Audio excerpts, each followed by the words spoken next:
In today's news, they've moved on, we've moved on. Honorable PENN on merger.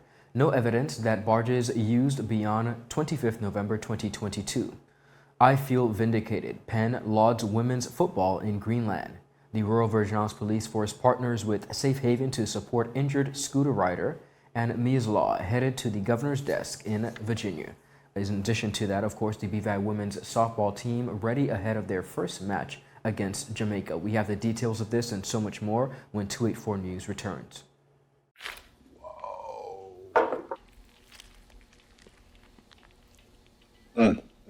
Is that my lunch? Is that my lunch?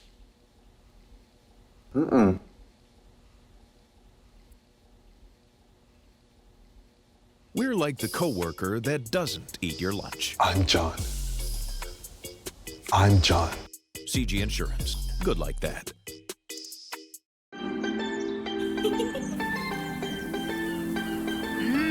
There are many ways to enjoy life, like so many ways to count on Popular. Welcome everyone, I'm Ron Grant coming to you live and direct from Tortola in the Virgin Islands. It is Wednesday, March 1st, 2023. You're watching 284 Media, of course, bringing you the latest out of news not only in Tortola, but across the region and beyond. Thank you so much for joining us. Happy Wednesday. The Office of the Auditor General has reported that requests were made for government to submit any evidence to show the static marine platforms supplied by Easy Shipping were used beyond 25 November 2020. However, no such evidence was received up to the point of completing the audit into the matter. The audit report further found that despite all three contracts with Easy Shipping providing the agreement to be terminated by either party by giving 48 hours written notice of termination or 2 days remuneration in lieu of notice, this was not done. More on this report. In a document entitled Report of the Auditor General on the COVID-19 Border Security Contracts for Static Marine Platforms, COI R23, the Office of the Auditor General detailed its findings surrounding those contracts. That included a conclusion that payments made to Easy Shipping covered 2 months when the barges were not used, while incorrect information was provided to the NSC and Cabinet to facilitate approval of the contracts and support unearned payments of more than $7,000. The report claims that in correspondence to then Financial Secretary Jeremiah Frett on March 26, 2021, Commissioner of Customs Wade Smith asserted that the barges were used from September 2020 to January 2021. The report added that in that same correspondence, Mr. Smith refused to sign the certificate on the payment voucher to confirm that the barges were used during the period 23rd December to 22nd January for the last contract. The report supports assertions that the vessels were not in use after November 25th by exploring Customs mobile vessel logs and platforms logs. It said the platform logs and Customs staffing schedules show that the use of all three barges was discontinued in November 2020 on dates as follows: November 15th, 2020, November 21st, 2020, and November 25th, 2020. The mobile vessel logs show that no officers were transported to the platforms after the dates indicated. Further, the supervising officer for the barges is said to have confirmed that no roster was prepared for the barges after November 25th and no officers were assigned. Despite this abrupt stop, auditors were unable to find any information on why the use of the barges ceased or any instruction for the discontinuance. The report says that while platform logs confirm that the barges were used for the full period of the first contract, this was not the case for subsequent contracts, which were also paid in full. Auditors found no correspondence on file between Commissioner of Customs, the barge owners, or the Financial Secretary regarding the extension of the service beyond the first contract.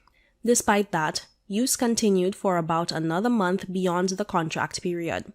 The report states that more than a month after the use of the barges stopped, the Premier at the time, Andrew Foy, submitted a paper to Cabinet requesting that a contract be issued to Easy Shipping for the period 23rd October to 22nd December 2020. The report outlined the following. The paper stated that the platforms have and continued to function as strategic outpost locations from which Her Majesty's Customs or Royal Virgin Islands Police Force marine vessels are rapidly deployed to intercept suspicious maritime activity, but this was not the case. The period in question included 4 weeks when the barges were not used. Nonetheless, a full payment of $840,000 was made under the second contract. Auditors found the third contract for the period 23 December 2020 to 22 January 2021 of particular concern. The report stated, quote, "The information paper to continue easy shipping services was sent by the Premier for approval to the NSC on February 10, 2021 and to Cabinet on February 15, 2021, almost 3 months after JTF stopped using the barges. The Cabinet paper contained the same incorrect narrative that the platforms were in use and vessels were being launched therefrom." Auditors say that this paper was submitted without any accompanying report from Customs or the JTF requesting the continued use of the barges, and no correspondence to or from Easy Shipping regarding a change in terms. Notwithstanding, the contract was approved for the payment of $360,000 in full for use of the barges, which had long been abandoned. The report stated, quote, "The continuation of easy shipping services under 2 additional contracts occurred without any formal request or report on the functioning of the platforms from the JTF. The information papers submitted to NSC and Cabinet contained the same misinformation regarding the service. They claimed that the platforms were being used by Customs and Police to launch vessels. This was not the case, and more significantly, that the platforms were in use from December 2020 to January 2021 when they were not. This led to contracts and payments for a service that was not received." For 284 News, I am Jacka Wooding. Minister for Health and Social Development, the Honorable Marlon A. PENN, says he feels vindicated that activities such as the Women's Football Festival can be held in his community and further at the Greenland Stadium, as he applauded the BVI Football Association Women's Committee for hosting the event. He reflected on the level of activity possible at the facility and the opposition that plans for its placement were initially met with. It's amazing for me because I remember when we started the project to even bring the pitch to this community, there was a lot of opposition, there were a lot of discussions on whether we bring it to this community. So I feel vindicated that we're now here, we're seeing all the activities that are happening on this facility, especially now seeing the girls' league being birthed from here at this facility. It's rewarding to see the works of our labor coming to fruition. The young people are enjoying the sport, they're enjoying the opportunities that comes with the sport, and they're just having this great camaraderie. It's an important thing, and not only that, they have the economic and educational opportunities that will be derived from football. So I'm happy to see all the amazing opportunities that are being derived from this development, and I look forward to its future development once we further develop the stadium and all the other amenities that comes with it. I see the sky's are the limit for us in terms of sports tourism and just opportunities for girls, men, boys into the sport of football in our community. During a recent interview, PENN spoke on the importance of helping young people understand the value of an honest living and honest work. These values, he said, as a former athlete himself, believes the sport helps to instill in young people. Honorable PENN has encouraged members of the public to take on these opportunities and to encourage young people to start to practice a healthy lifestyle, particularly as lifestyle diseases continue to be a #1 killer across societies. I was an athlete growing up. I ran track and field for a number of years, growing up through primary school, through high school. I never took it up on a collegiate level, but it instilled a level of discipline in me as a young man growing up. The hard work that you put in on the track, the discipline of fulfilling your drills and your exercises and your routines, the competition, it all instilled discipline, the issue of hard work, and the worth of the work that you put in and the value that comes from that. I think this is the same will be true for the young girls who are here today, the young men who have played this sport. I've seen persons from our community, young Chowell, who's now potential professional footballer, Troy Caesar, who's now finished his collegiate career and potentially could be an international football star as well. So there's so much tremendous opportunities. They've got educational opportunities out of the sport here in the community, and now they've expanded to even professional opportunities. So the sky's the limit for football and the discipline that comes from sport in general from events like this. We need to encourage all the women, young girls to get involved. The schools, we have many schools in our community, we want to encourage them. We know non-communicable diseases are the #1 cause of death in any society, and we have a high rate of non-communicable disease. So I think it's important for us to encourage healthy activities amongst our young people so that that transcends as they get older, they continue to keep that pattern of healthy activity, sports, exercise, eating right diet, and sports teaches you that as well. So I'm encouraging everyone to come out, exercise, be part of the process, get the young girls out here to be part of the sport of football, but just in ongoing activities in general, to just keep moving and just be a healthy community, a healthy society. As the journey to elections at 2023 continues, Chairman of the National Democratic Party, the Honorable Marlon A. PENN, has confirmed from his party's point of view that there will be no merger with the Progressive Virgin Islands movement ahead of the upcoming general elections. PENN spoke during a recent appearance on the Talking Points show. Now, according to PENN, while initial talks were had between the two parties surrounding their shared interests, nothing materialized. What I'll say is that we had discussions with the PVIM and the NDP. As you heard, the pronunciation. Oh, they did? Yeah, they had a press conference last week. Okay. They've moved on and we've moved on. I think the reality is now our focus was, we listened to the people. The people said that they thought the best option was for us to men of differences come back around the table, and we made an attempt, a valiant attempt to do so. PENN shared some brief details surrounding the discussions and rubbished the narrative that the merger fell apart because of the demands of the National Democratic Party. He said following the initial talks, there was a pending further conversation, but instead, the PVIM launched its slate of candidates. We actually didn't get to the sticking points. I think we all looked at the numbers. We saw that the most practical thing to do was for us to have a conversation about how we could unify and move forward as a unified organization for the best interest of the country. At the end of the day, we're all touting that we're doing this, doing what's best for the BVI democracy and save democracy. We thought it was best for us, if that's a true focus, a true objective, to have a conversation. We never got into any details in terms of, I'm hearing the narrative out there that we were demanding certain things and Right. asking them to do certain things. That's totally false. We had a cursory conversation on moving forward and what we thought was the best approach for us to move forward. And we were intended to have a further conversation, which never happened, and we learned of a launch later on after that conversation. He said the National Democratic Party is currently in the process of moving forward and is eyeing an official launch for the 2023 general elections by the end of this week. PENN was very tight-lipped on details surrounding the NDP's slate of candidates and did not confirm news of any candidates ahead of the launch. Up next, more local news. We'll be right back after a quick commercial break.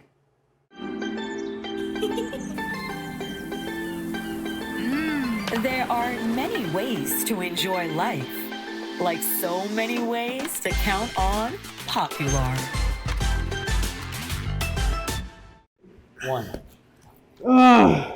Yep, that's me. You're probably wondering how I got here. My name is Kamal Haynes. Most of you know me from 284 News, but now you get to see me in a different light on my very own show called Health is Wealth. We have Joel Turnbull, I don't want you to arch your back when you're pulling down. Milton McLean, First of all, right, your footwork. Stephen Payne, That was a 9 out of 10. I know you got the service down pat. Steve Augustine, You did a pretty hard workout today, so perhaps And as you can see, it's actually you're impacting feeling my it. Alonzo Boynes, taekwondo. Adam Murrows, I'll speak as if you're an absolute beginner. I am an absolute. You are an absolute beginner. and Seth Graham. It bites. It will be. Get your water, get your fruits and veggies, and experience a wealth of knowledge about getting healthy.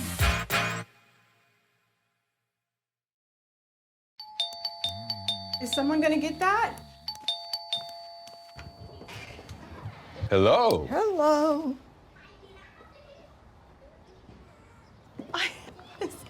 So nice of you to have cleaned up for us. Hi, baby. We're like in-laws that don't show up unannounced. Don't worry, I've got this. CG Insurance. Good like that.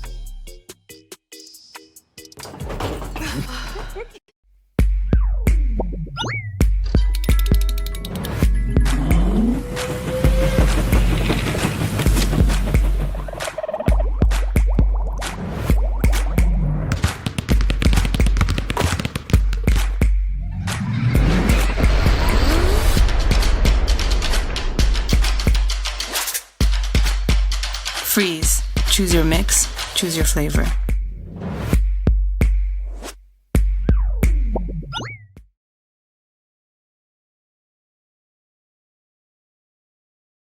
Welcome back, everyone, and thank you so much for joining us. You're watching 284 News. Continuing on the local scene, the British Virgin Islands women's softball national team is ready ahead of their very first match against Jamaica, held earlier this afternoon in the 2023 Eastern Caribbean Amateur Softball Confederation, now championship in St. John, USVI. Our Kamal Haynes has the story. The team arrived on the grounds in St. John on Tuesday and wasted no time after settling in getting their first training session going. A manager and coach, Honorable Neville Sheep-Smith, along with assistant coaches Shamori Robinson and Demoy Hodge, set out a number of drills for the team. Well, this included several drills that covered fielding, pitching, and batting. While speaking to Coach Smith following the training session, he said while the measurement of the pitch seems a bit off, the girls look really good ahead of their first game against Jamaica. We're looking good. The field seems to be a little off, but the team is feeling good. We have some good feeling around just now. We're doing some batting around right now. We're looking good. The team looks sharp. So I'm very comfortable with what I'm seeing so far. The pitching is on point, like I said. So I'm happy. I'm comfortable. The team is together. It's just for us to execute when the time comes. I know you said something about the field a little off. Would that affect the players in any way? Yes, it will, because looking at second base and third base, it looked like it's off. It looked like distance in between. It definitely didn't look correct. Second base seems to be not in the right place. So I'm going to bring it up in a technical meeting and ask them to do some measurements, because what I'm seeing, it doesn't look correct. So I'm going to ask for a measurement. And in terms of possible chances of, if it's off, the chances of it being changed, you believe something will be done to change? They'll have to fix it. They'll have to fix it, at least the base front end, because, like I say, you can see that third base to second base is a longer distance from first to second. All is supposed to be equal. So that's what I have to look at to make sure that it is off. So when I ask for the tape, if they're off, they'll have to fix it. The captain of the national team, Daria D. Malone, also provided some insight into the team. We've been putting in a lot of work, and a lot of the girls being committed, and that's one of the first things that we needed in practice. Everybody being committed, everybody coming out, and that's what we had going on a lot for the past couple of weeks. Especially leading up for the past few days, we have been excited. Our confidence is up, our batting is there, our feeling is there. We just need to come out as a team and execute as a team, and I think we would be victorious. Malone also spoke on the size of the field, which is smaller in comparison to the E. Walvin Bruley ballpark. It's definitely a different caliber of pitching. I love these kind of pitching because, you know, it takes me back to my college days playing ball and seeing the different type of pitches, raise ball, drop ball, curve ball, you know. And we have been working, and our pitchers have been putting in a lot of work, honestly, with those kind of pitches, and I think they would also execute. Meanwhile, Vice Captain Jalissa Shelley Potter spoke about her preparations ahead of the tournament and some of her expectations ahead of the game. For me personally, it was a bit difficult because I had to commute back and forth from Virgin Gorda, so I couldn't get to put in the same time as the other girls because my time was very limited to the boats. The team, I like that we came out in numbers and we put in the practice. I wish the girls were a little bit more consistent. However, towards the end, I think we really come together to gel as a team. I think we have a strong team hitting and fielding, so I know we're going to be very competitive in this tournament. And I would have asked your colleagues in terms of their opinions on the pitch. I know it's a smaller field in comparison to what you are accustomed to at the E. Walvin Bruley ballpark. Speak about that. Does that put you guys at an advantage? I wouldn't say that advantage nor disadvantage. Hitting wise, it might be, but I don't want it to get to the girls' heads to aim for home runs. My philosophy is one hit at a time. Once we could get on base, we're going to score.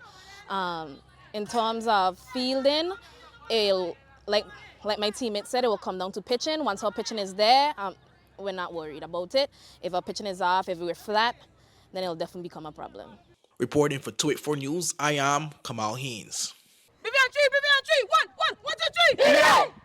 Rashawn Walters is well on his way to receiving his prosthetic leg thanks to the support of the SAFEHAVEN Transitional Center here in the British Virgin Islands and officers of the Royal Virgin Islands Police Force Community Partnership Unit. Now, the presentation of $5,000 were funds raised as a result of a partnership forged by SAFEHAVEN with the Royal Virgin Islands Police Force community officers. The team sought donations from the community to purchase the artificial limb.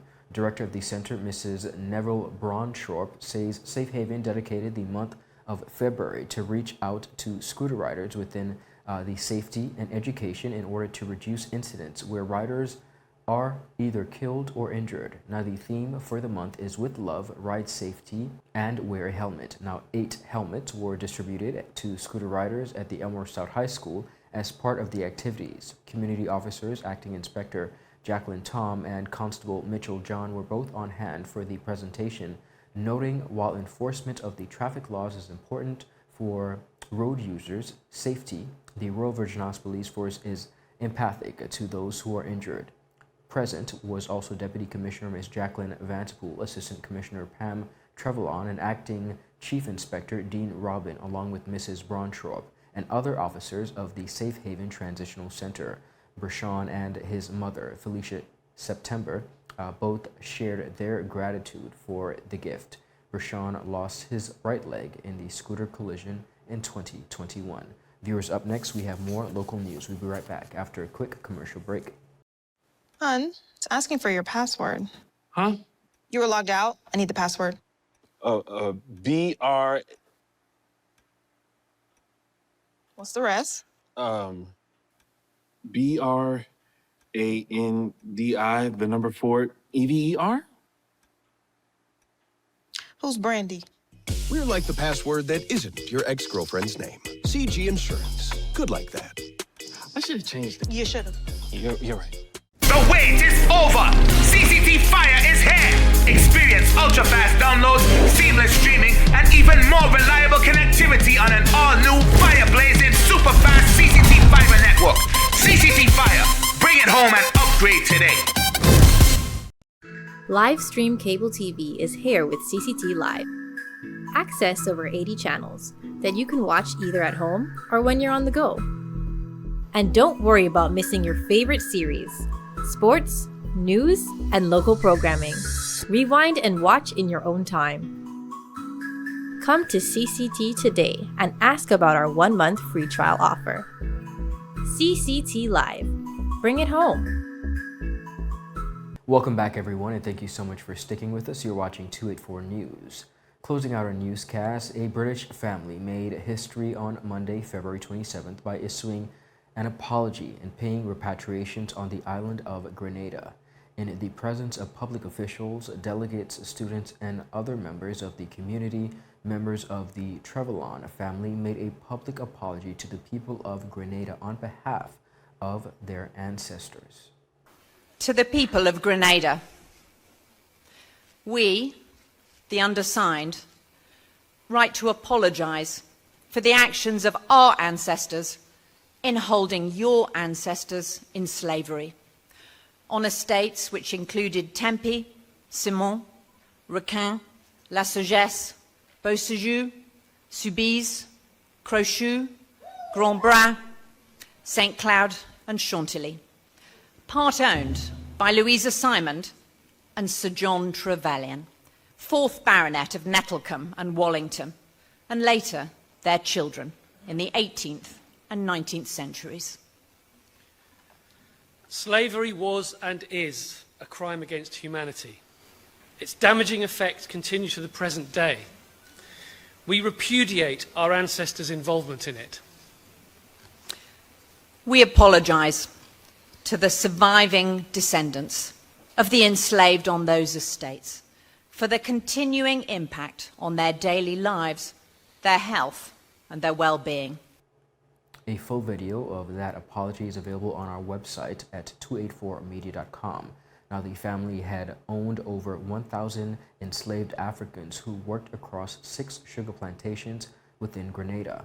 After abolishing slavery in 1834, the Trevelyan family was paid £26,868. The following year, a compensation by the British government.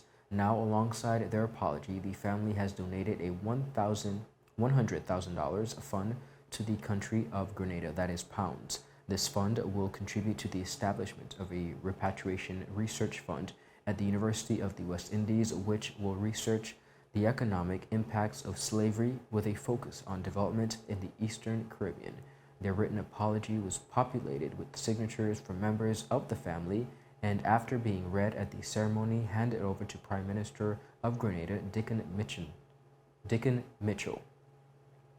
Of course, that is quite impactful news, and we continue across the international scene. Delegate Candy Mundum King recently spoke to Mia's Law in honor of Virgin Islander Mia Marcano.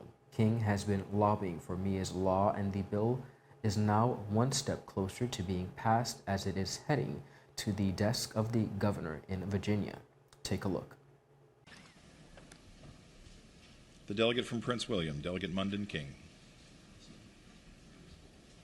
Thank you, Mr. Speaker. I'd like to request to return to the first morning hour. The delegate has the floor. Thank you, Mr. Speaker. I rise with a motion, and I'd like to speak to that motion. The delegate has the floor. Thank you, Mr. Speaker. For the last year, many in this body have heard me talk a lot about Mia's Law, a bill to protect apartment renters that is headed to the governor's desk for his signature, thanks to many in this body. While I've often talked about Mia's Law and its potential to save lives, today I rise to talk about the angel who inspired this law. Born on April 26, 2002 at 124 to parents Marlon and Ema, Mia was a baby sister to Marlon and a beloved granddaughter. She was known as a beautiful baby with a calm spirit, especially once she had her pacifier and blanket with her. And this stayed with her throughout her life. From very early on, Mia became a Jane of all trades. She took an interest in modeling, pageantry, cheerleading, dancing, horseback riding, and so much more. Mia excelled in everything she set her mind to, going on to win numerous awards and championships. She graduated high school in 2020 in the midst of the COVID-19 pandemic, and shortly after, her dreams came true when she was accepted to the University of Central Florida. No matter what it was, Mia put her all into everything that she did. She took joy in entertaining a crowd. Her facial expressions, body language put people at ease. And while she was known to be shy on a regular day, when it was showtime, she transformed into a whole new person. All of the shyness and fear disappeared, and her mother says she opened up like the butterfly that she was. Mia could light up any room. She had a magical way of bringing joy to every room she walked into. No one who met her could forget her smile. Her laugh warmed a room and brought life to the most boring activities. It was infectious. Mia wanted to help whoever she could in any way that she could. This was who she was. Though Mia's life was cut short, her impact will live on here in this Commonwealth through Mia's Law, through the Mia Marcano Foundation, through her mother's love, through her father's joy. Mia is deeply missed every single day. So when the House adjourned today, I move that we do so in honor of a bright and shining butterfly, Mia Marcano. Delegate Mundum King moves that when the House adjourns today, it adjourn in the honor and memory of Mia Marcano. As many as favor that motion will please rise. The motion is agreed to. Mia's Law is a legislation that mandates landlords and building managers require background checks for all prospective employees, reinforces requirements regarding access to individual units, and requires landlords to give tenants 24 hours notice if repairs need to take place. Viewers, that is it for today's news roundup. I want to thank you so much for tuning in and for joining us. Of course, be sure to follow us for your daily news updates at 284media.com. And of course, like us on Facebook at 284media and 284BVI on Instagram and Twitter. I'm Ron Grant. I will see you tomorrow. Do have a beautiful rest of the day. A happy Wednesday. Goodbye.